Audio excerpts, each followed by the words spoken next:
Good morning. It's Wednesday, April 15th, here with today's American history discussion. Start off with our question of the day. Why did President Eisenhower intervene in the civil rights controversy? Why did President Eisenhower intervene in the civil rights controversy? Okay, so we're getting ready to look at the civil rights movement here in chapter 29. Yesterday, I asked for you to read section 1 and work on the questions at the end of the section.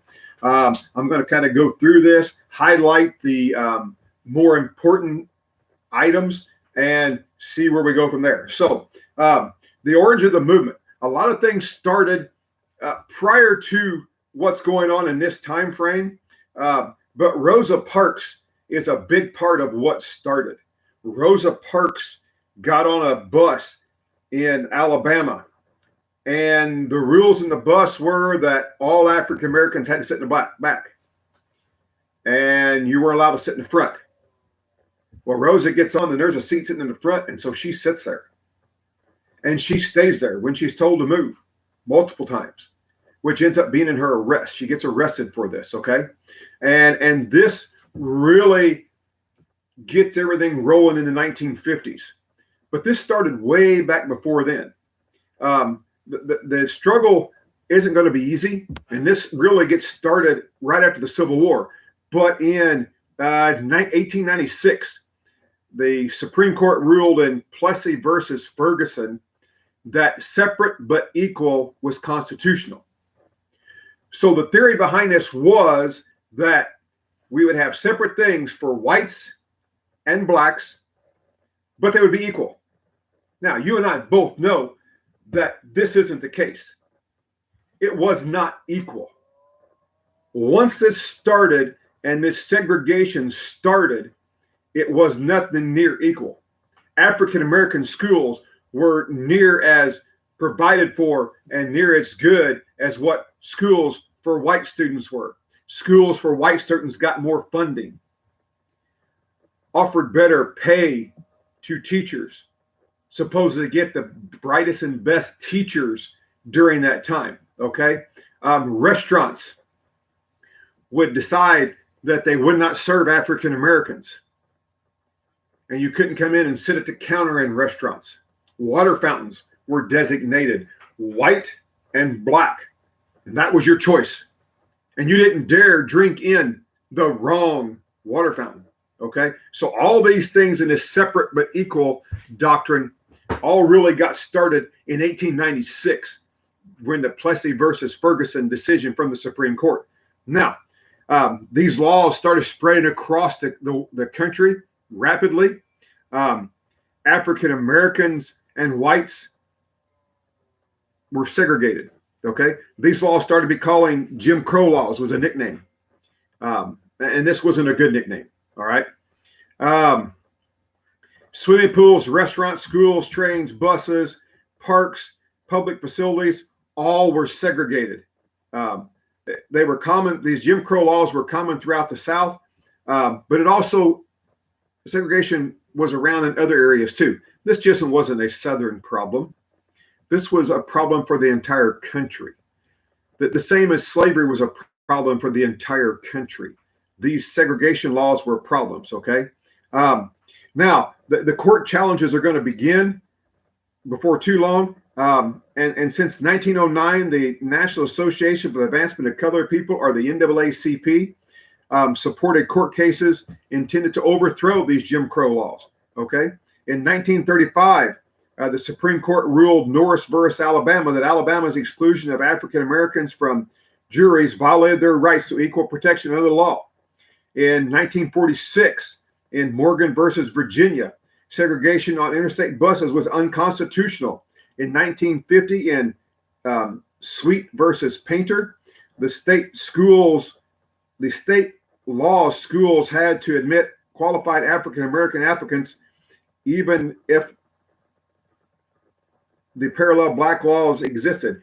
Supreme Court started changing their stances after Plessy versus Ferguson. And this got started. NAACP got back behind it. I guess you could say the NAACP were lobbyists, and they were out trying to push equal rights and civil rights for African Americans. Okay. New political power started to pop up. During the 1930s, a lot of African Americans benefited from FDR's New Deal programs. They gained support in the Democratic Party and the new struggle in the North. This wing of the party was able to counter Southern Democrats who often supported segregation. So this all gets going then.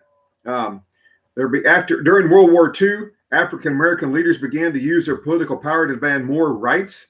In Chicago in 1942, James Farmer and George Hauser founded the Congress of Racial Equity, or CORE.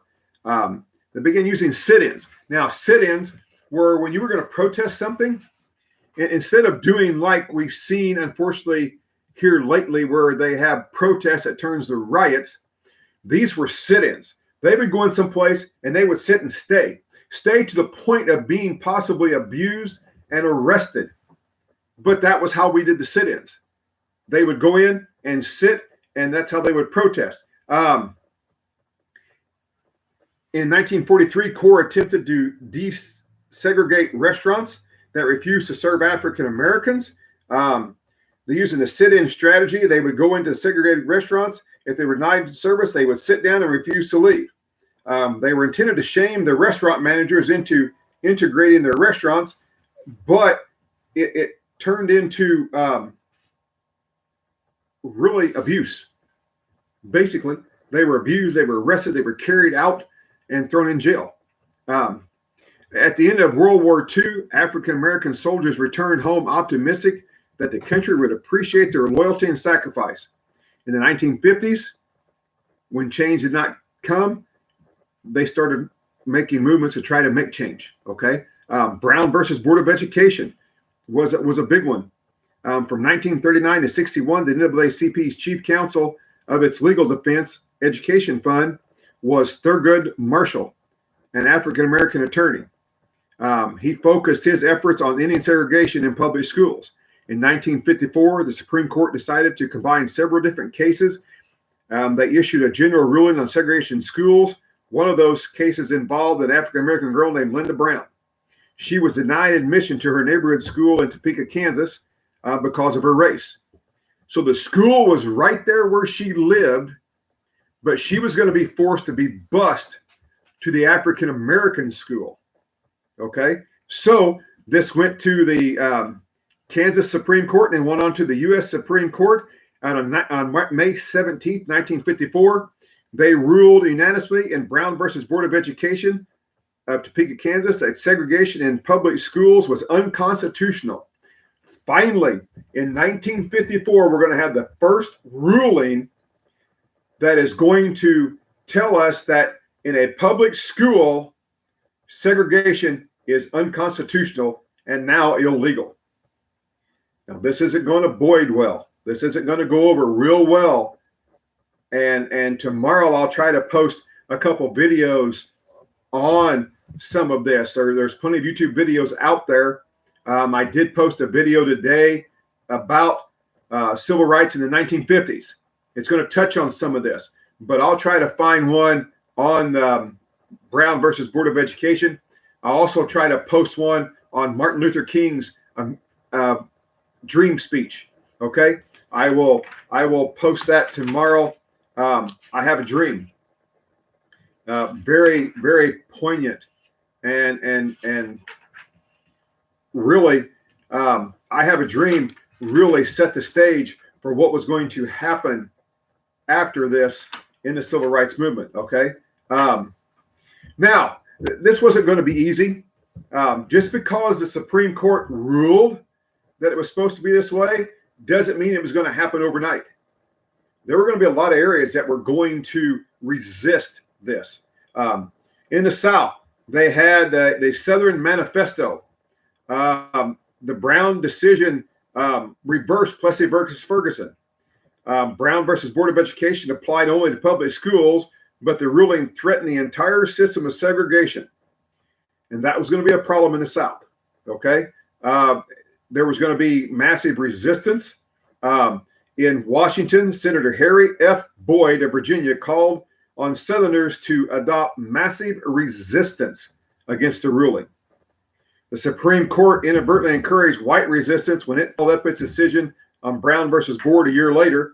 The court ordered school districts to proceed with all deliberate speed to end school segregation.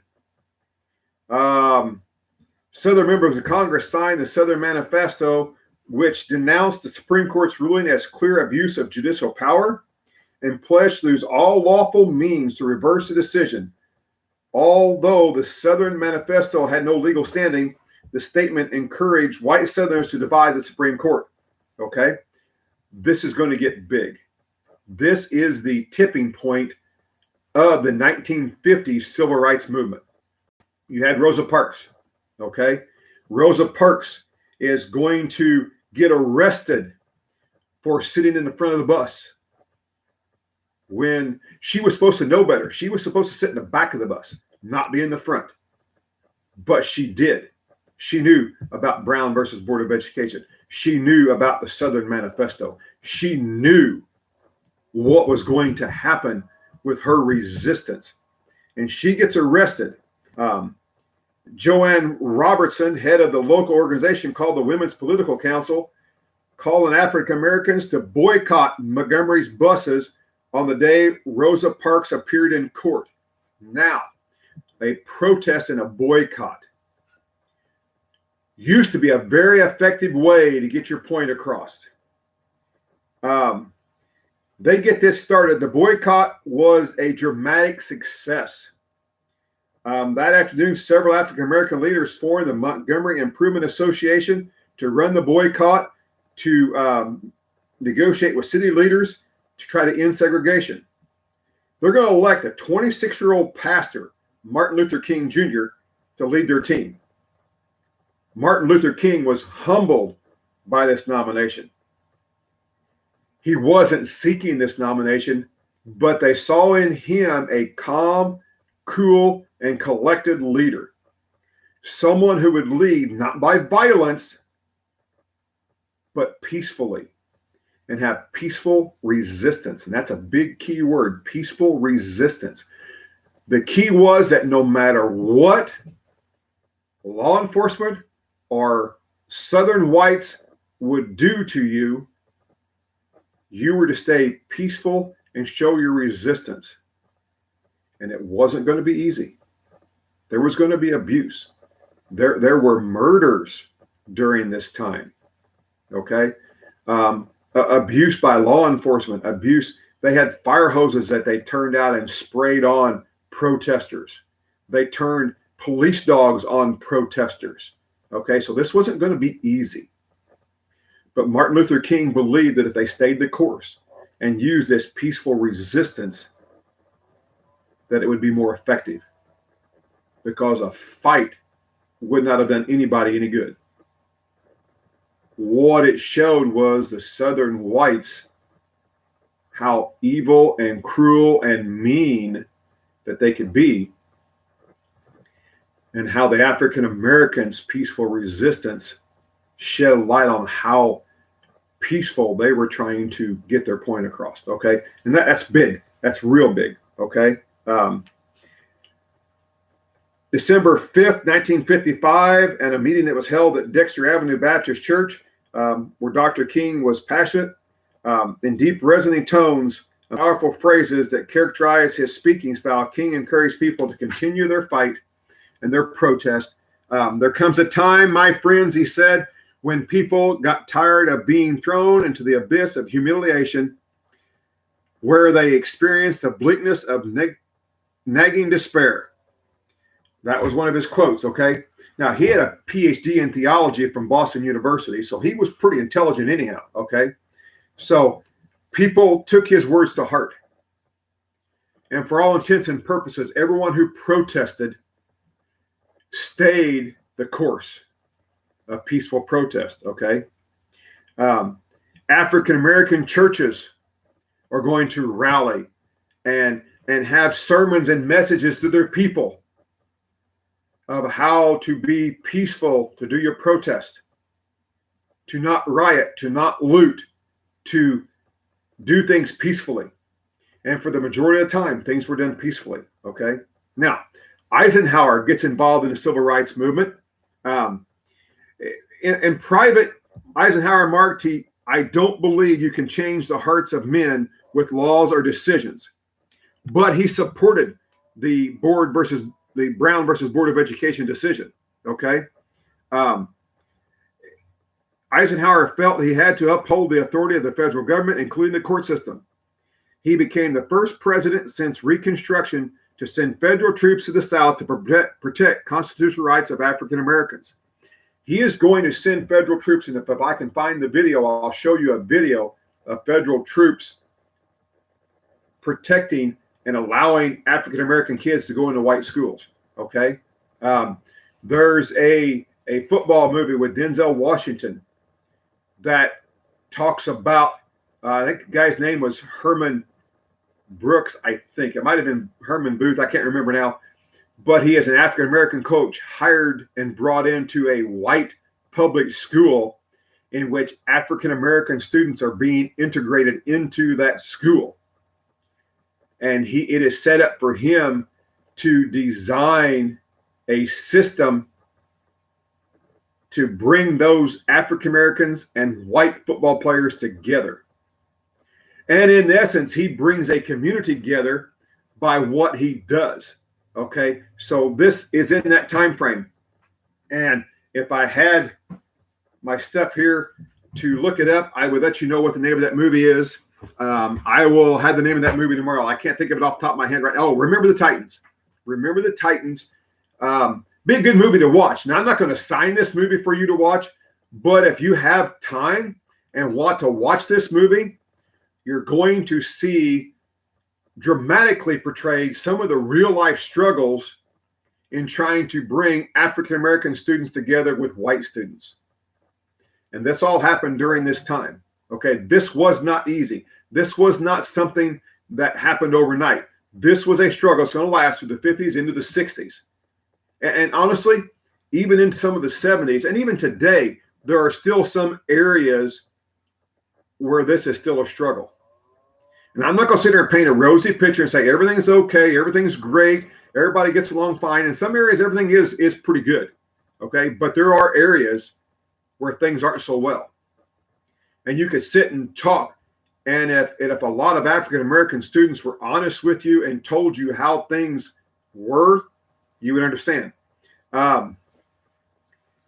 There's a show on Netflix right now that deals with African American and white schools together, but also deals with some of the intricacies in being African American from one part of Los Angeles compared to being African American in another part of Los Angeles.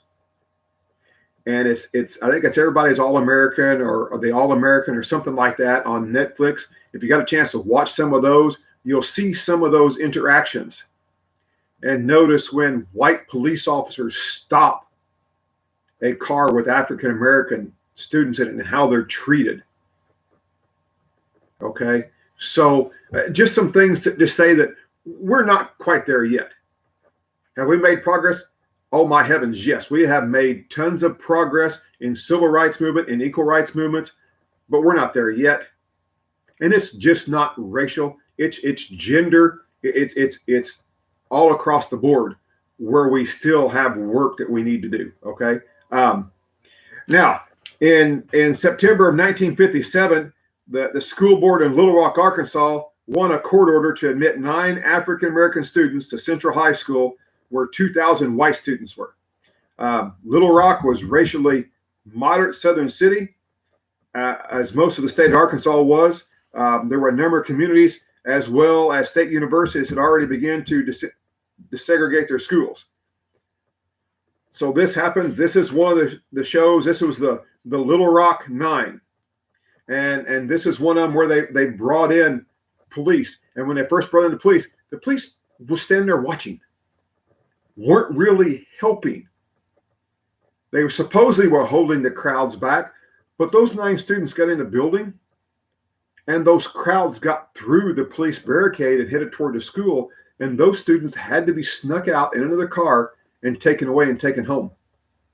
Now they came back.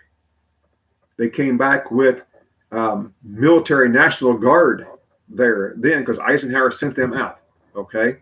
So the same year as the Little Rock crisis, Congress passed the first civil rights laws since Reconstruction, the Civil Rights Act of 1957. Okay. It was intended to protect the right of African Americans to vote. Eisenhower believed firmly in the right to vote. He viewed the responsibility to protect voting rights. He also knew that it sent civil rights bill to Congress. Conservative Southern Democrats would try to block the legislation. In 1956, he did send the bill to Congress, hoping not only to split the Democratic Party, but also convince more African Americans to vote Republican. The Southern senators tried to stop the Civil Rights Act of 1957, but Senator Majority Leader Lyndon Johnson, we'll hear that name again here in a little bit, put together a compromise and enabled the act to pass. Okay, so compromise, one of the big things that happens a lot of times, even today, the relief bills that came out, they had to compromise. Some parts of our House of Representatives and our senators wanted to push different things in the economic relief package, and some of those got kicked out, but they finally had to compromise to get it passed, to get it done, and then our president signed it. Okay, so compromise happens in politics. All right, so that wraps us up with section 1. Okay, you have a YouTube video besides this one to watch on the Teams app about civil rights in the 1950s, and tomorrow I will post I Have a Dream speech by Martin Luther King, and I will also see if I can find the video on the Little Rock 9 and post that so you can watch it. I think it's important. If we were in class, I would show these to you, spend a little time discussing them. So I'm going to show those to you tomorrow, and we'll see. Probably have you read a little bit tomorrow, and don't forget to do your question, and also do your Chapter 29, Section 1 assessment questions. I believe there were 6 questions on there for you. Some vocab words, identifying some certain people and NAACP, things like that. Your opinion, okay, on a couple of them. Like, do you think the civil rights movement would have been successful in organizing civil rights for African Americans without the help of the NAACP or the SCLC? And then explain your answer. So work on those things. I'll be back here tomorrow. Now, this week's going to be a short week. It's Tuesday, Wednesday, Thursday. Friday turns out to be another day for teachers to get together and through Zoom meetings and plan the next couple of weeks and make sure we're all on board of going where we need to go. A lot of these things would happen during the day. Teachers would talk back and forth all the time and about what they're doing and what each other's doing to work together. Okay. Now we have to do this through Zoom meetings. All right. I want to caution you. If you're not doing the work and turning the work in, we've been advised to give incompletes, which means that if we go back in May, you have to make up all the work that we do during this time. Or if you don't get it all made up, you might have to repeat the course next year for those who are juniors. All right. So I encourage you to do the work, get things turned in. The first week or so, I went and gave everybody points. But now that we've got clear direction that we can put incompletes down, I've been putting incompletes down. Pass the word to your classmates. Work needs to be done. Okay. Everything's on the Teams app. You get it done. I grade it. I put the grade in. All right. Hey, everybody be safe and have a great day. And I'll be back here tomorrow.